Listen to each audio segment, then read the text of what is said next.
Good morning बच्चों।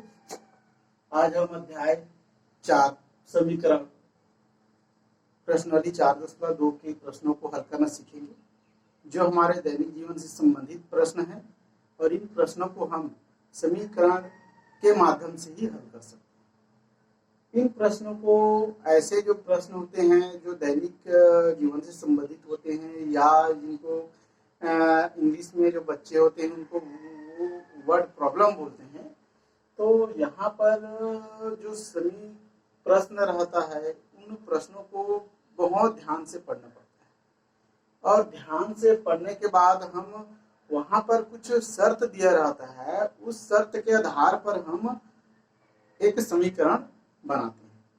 तो यहाँ पर कभी कभी जो शर्त रहता है वो एक ही रहता है कई जगहों पर। जैसे यहाँ पर देख सकते हैं कि किसी संख्या के 2/3 भाग का मान 24 है। यहाँ पर देखा जाए तो एक ही शर्त है, लेकिन कई ऐसे प्रश्न है जहाँ पर दो शर्त रहती है। जैसे दूसरे प्रश्न में यहाँ पर पिता की उम्र पुत्र की उम्र की 2 गुनी है, ये हो गया एक शर्त। उसी प्रकार दोनों की उम्र का योग 51 है, ये हो गया एक ही प्रश्न में दो शर्त। उसी प्रकार हम देख सकते हैं कि तीसरा जो हमारा स्टेटमेंट है प्रश्न है उसमें दिया है कि लगातार दो संख्याओं का योग 15 है। तो इस प्रकार से हम यहाँ पर भी एक शर्त है, यहाँ पर भी एक शर्त है, लेकिन यहाँ पर दो शर्त है। ऐसे ही तुम्हारे प्रश्नावली 4.2 में और कई ऐसे प्रश्न हैं जहाँ पर तुमको दो शर्त मिलेंगे कई ऐसे प्रश्नों पर, और कई ऐसे प्रश्न हैं जहाँ पर केवल एक ही शर्त मिलेगा और उन्हीं शर्तों के माध्यम से तुम लोगों को एक समीकरण बनाना है और फिर इस समीकरण को हल करके प्रश्न का हल निकालना है। यहाँ पर कई प्रश्न हैं, मैं बता दे रहा हूँ तुम लोगों को।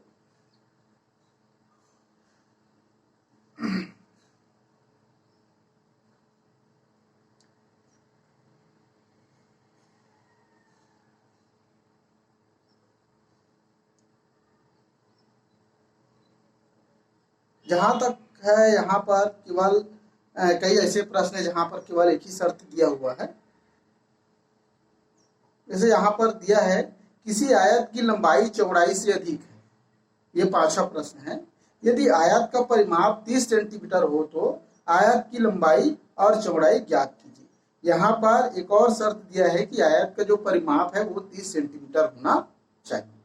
तो इस प्रकार से तुम लोगों का जो दैनिक जीवन से संबंधित प्रश्न है इनको समीकरण के माध्यम से हल करना है। तो सबसे पहले तुम लोगों को समीकरण बनाना पड़ेगा, और समीकरण कैसे बनाएंगे, हम वहां पर प्रश्न में शर्त दिया रहेगा और उस शर्त को ध्यान से पढ़कर सही आंकड़ा बैठाकर ही हम एक समीकरण बनाएंगे। और जब तक हम सही समीकरण नहीं बना लेंगे तब तक हमारा प्रश्न हल नहीं होगा। इसका अर्थ यही है कि जितने बार हो सके उस प्रश्न को पढ़ें और समीकरण बनाने का, एक सही समीकरण बनाने का प्रयास करें। यहाँ पर देख सकते हैं हम कि किसी संख्या के 2/5 भाग का मान 24 है। तो यहाँ पर मैं बता दूं, किसी संख्या को हम हमेशा एक से मानते हैं। यहाँ पर भी हम देख सकते हैं कि पिता की उम्र पुत्र की उम्र की 2 गुनी है। यहाँ पर पिता की उम्र भी दिया है, पुत्र की उम्र भी दिया है, तो यहाँ पर दोनों की उम्र को फिलहाल हम पहले प्रश्न में देखते हैं कि किसी प्रश्न की संख्या के किसी संख्या के 2/3 भाग का मान 24 है। यहाँ पर हम किसी संख्या को हम हमेशा एक से मानते हैं, तो हम यहाँ पर समझ सकते हैं कि किसी संख्या के 2/3 भाग। अब ये संख्या, इस संख्या का 2/3 भाग कैसे होगा। जब भी ऐसा प्रश्न आता है कि किसी संख्या का 2/3 भाग या और कुछ रहता है उसका 2/3 भाग, तो हम वहां पर क्या करते हैं, इस एक के साथ 2/3 का हम गुणा कर देते हैं। ये 2/3 भाग का अर्थ यही होता है कि 2/3 इसमें गुणा कर देते हैं।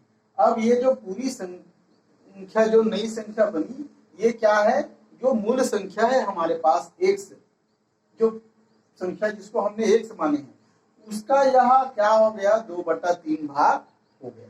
तो यहाँ पर फिर से हम प्रश्न पढ़ते हैं, हम ऐसे थोड़ा थोड़ा बनाते जाएंगे, फिर प्रश्न को पढ़ते हुए फिर समझते जाएंगे किसी संख्या के 2/3 भाग, हाँ यहाँ पर हमने किसी संख्या का 2/3 भाग हमने कर लिया, का मान कितना है 24 है। इसका मतलब ये जब हम 2/3 भाग करते हैं तो ये किसके बराबर हो जाता है 24 के बराबर हो जाता है।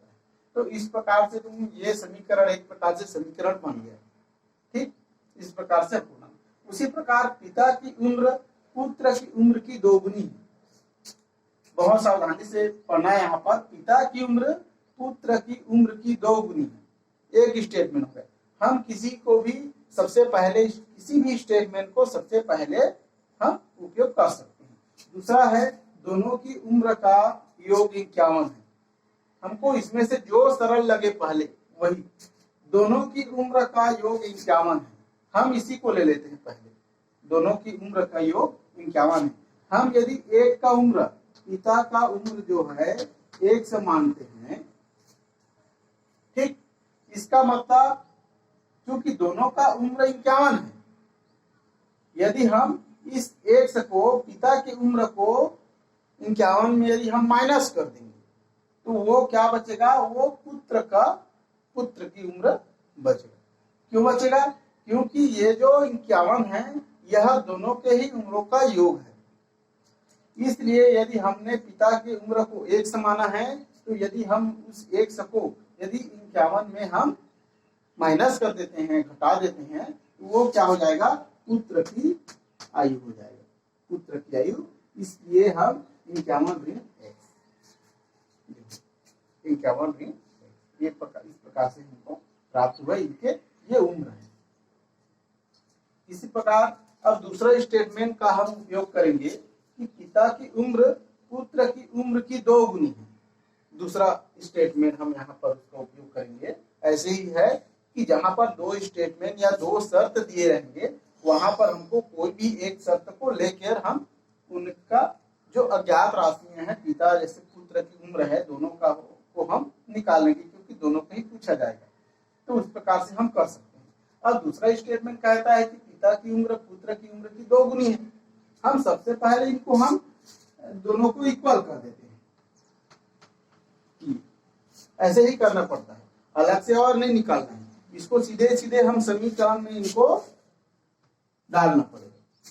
तो हम देख सकते हैं, हमने जो दोनों की उम्र है उनको हमने बराबर कर दिया, लेकिन अभी बराबर नहीं है।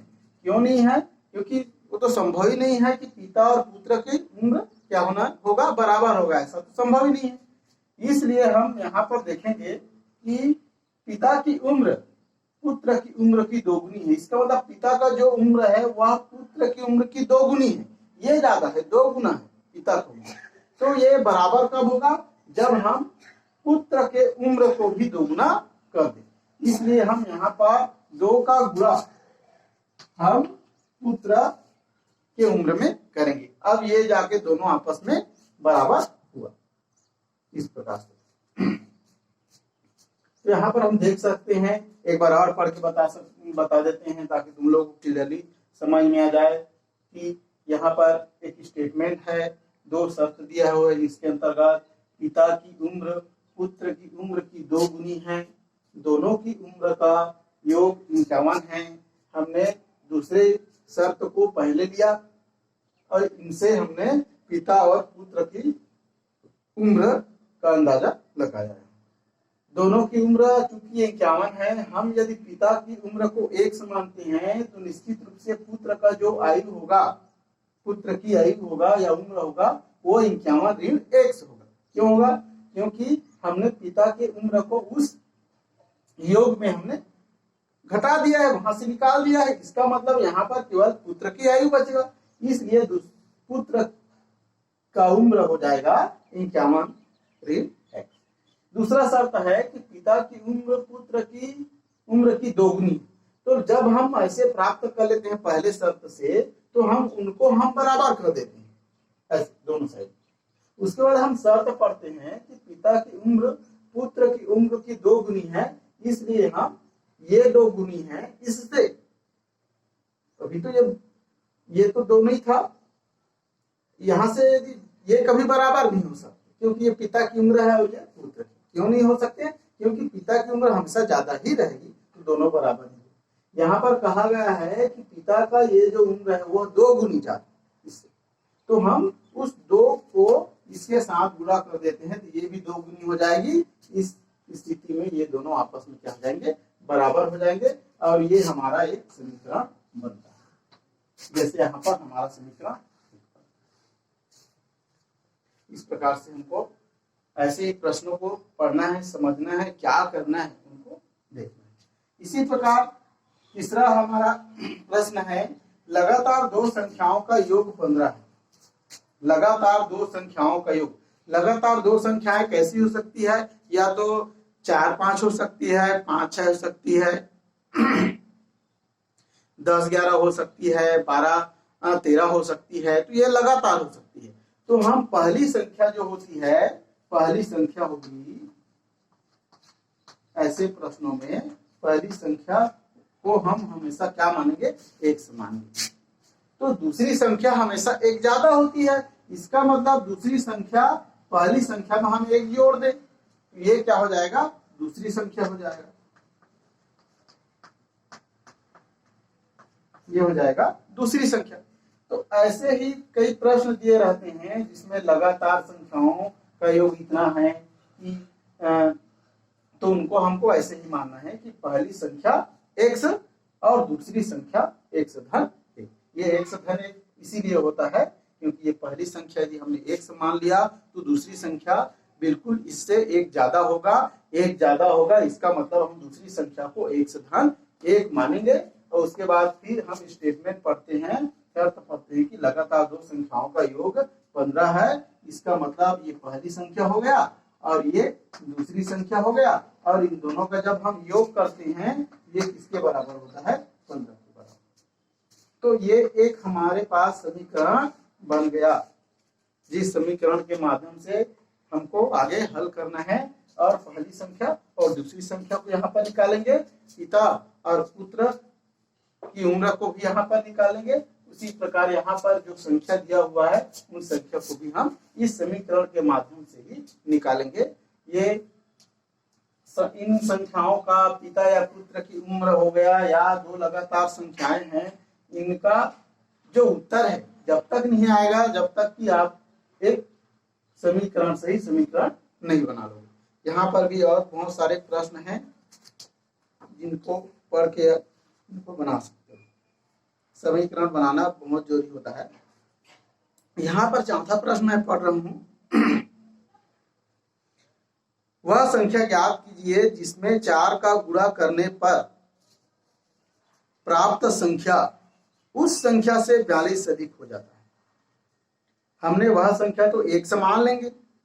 अब इसमें कहा गया है कि वह संख्या हमने 1 से मान लिया, इसमें कहा गया है जिसमें 4 का गुणा करने पर हमने 4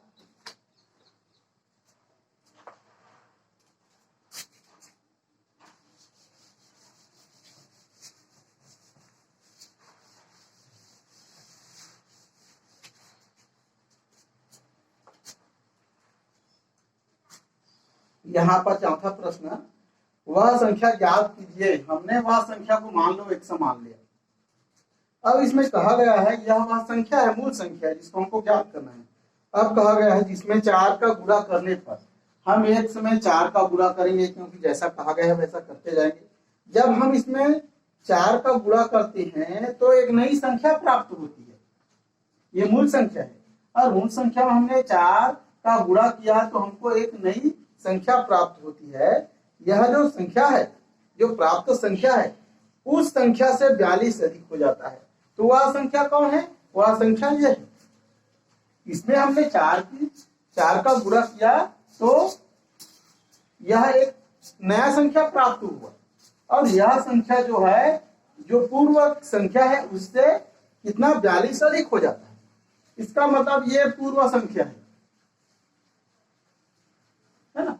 अब ये दोनों बराबर कब होंगे, दोनों बराबर कब होंगे, क्योंकि पहली जो संख्या थी उसमें हमने 4 का गुणा करते हैं तो वह जो मूल संख्या है उससे 42 अधिक हो जाता है। इसका मतलब ये अधिक है 42, यहाँ पर ये अधिक है 42।